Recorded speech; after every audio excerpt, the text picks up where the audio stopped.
Hi everyone, it's Michael Eilbrock with MJE Diagnostics. This is going to be part 2 on learning your Escope Elite software. So let's start where we left off last episode. So before I go on to the next section on stack scope, I'm going to show you how you can review the data from Scope A and Scope B. All you have to do is you go to the top left control tab. Then you're going to click, hold A and B. And then to review the data, there's these slide bars at the bottom of each set of channel switches that turn your channels on and off. Okay, so you just press on the bar and then you slide it back and forth, and then you can review the data in the buffer. Okay, and it's the same way in the B as well. You can also tap on the screen here like this, and this is showing each section of the triggered scope, okay? Because this is actually how it's being recorded, okay? When you hit the bar like this, it like puts it all together, okay? But that's not in a roll, okay? It's triggered, it's just putting them all together.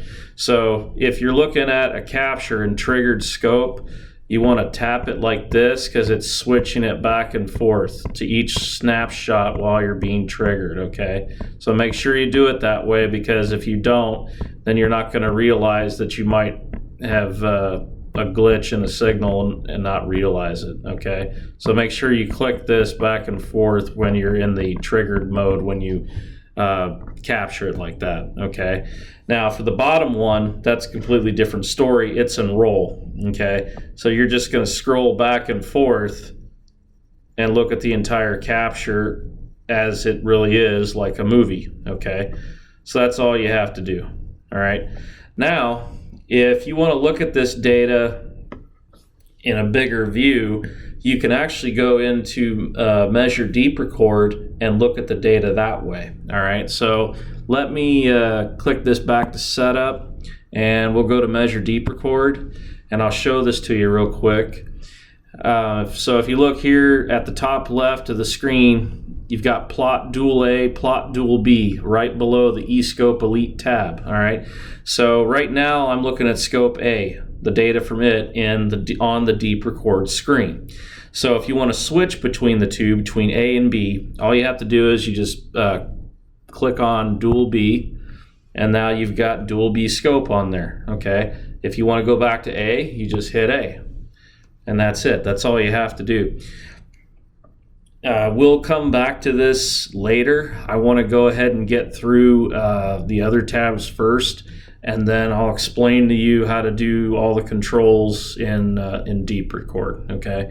So, excuse me, let's go to Stack Scope.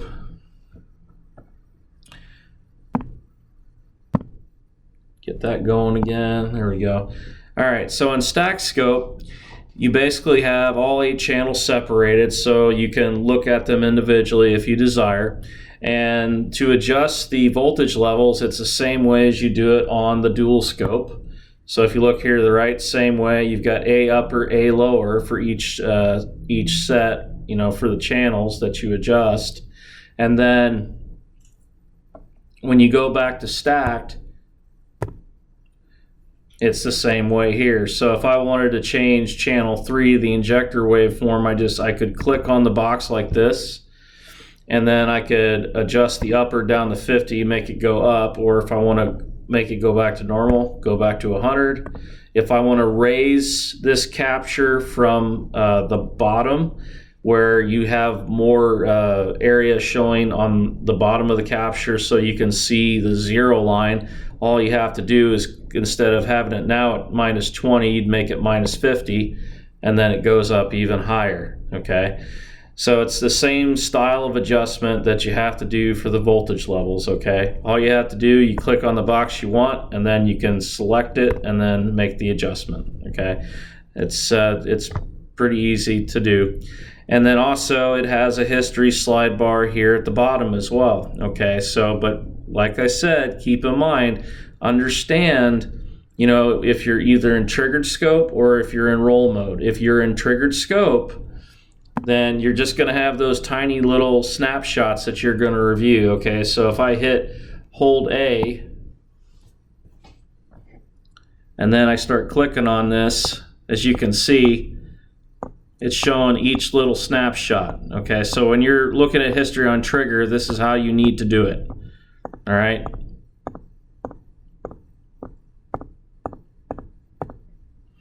If you're in roll mode, it's a different story. When you're in roll, you can just grab it like this, press on the bar, and then you can slide it back and forth.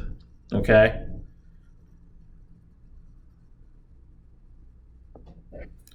So that's how you look at your stack scope and how you adjust the voltage levels. Okay?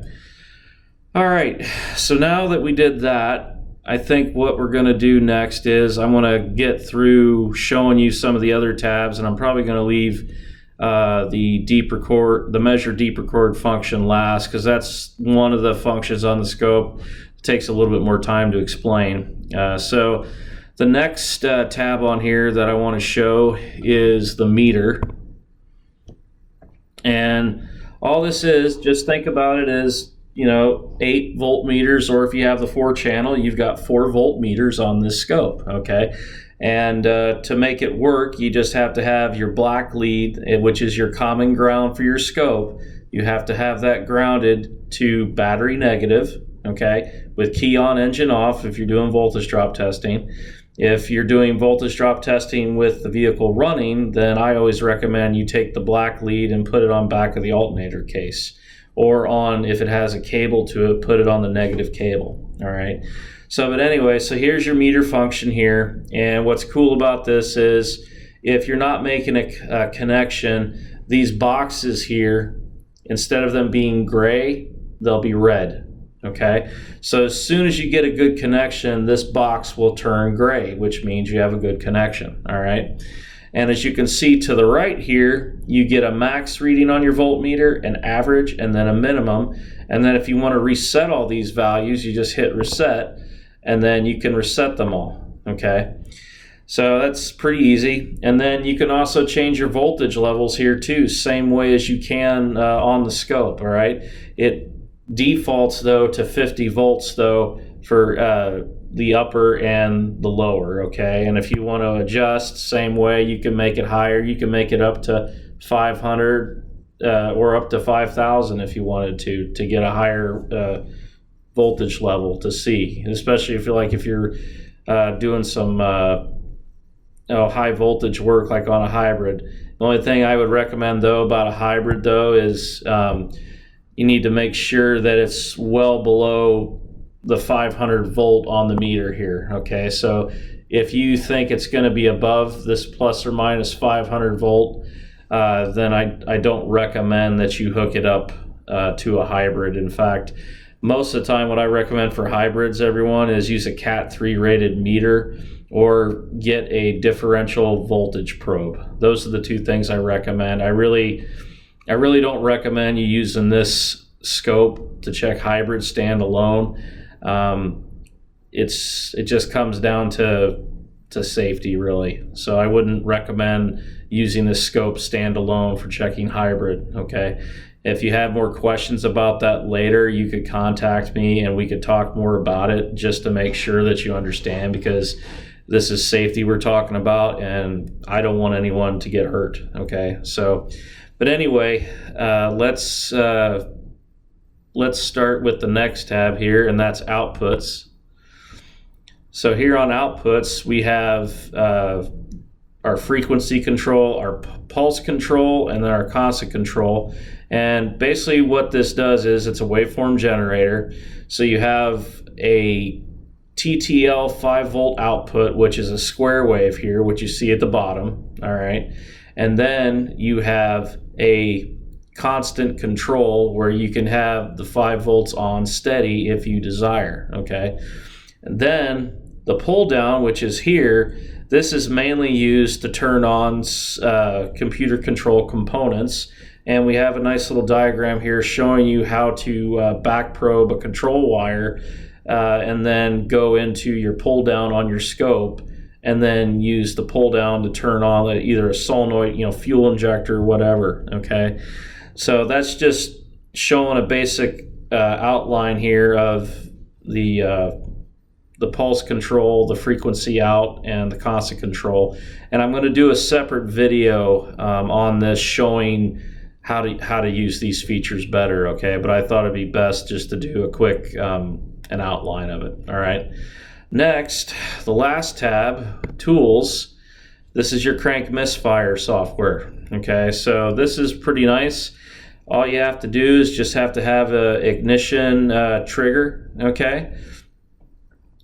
So you hook up you can hook up channel 1 to your crankshaft, channel 2 up to your ignition coil, or on a diesel engine you could hook it up to just a regular injector with a current clamp, and I recommend you use a current clamp because it has to do with how a diesel injector fires, okay? When a diesel injector fires, most of the time it fires, multiple times, so it makes it difficult for the software to get a good trigger, okay? So the best way to do it is to take a current clamp. That's the best way, all right? So that's for the crank misfire, all right? So now that I've gone over that, then the next one we have, this other tab here is the compression tab, and this is used to do a relative compression test, and it shows the health of your cylinders, all right? And I'll also do a separate video on this as well, okay? Now that I've gone over that and pretty much all the tabs, the only thing left, of course, is the measure deep record function. And I think the best way to go over this is to, like I said, get some captures and show how to use all the measurements, okay? So that'll be it for this part. I hope everyone enjoyed it, and I'll be doing part 3 soon. Thanks a bunch.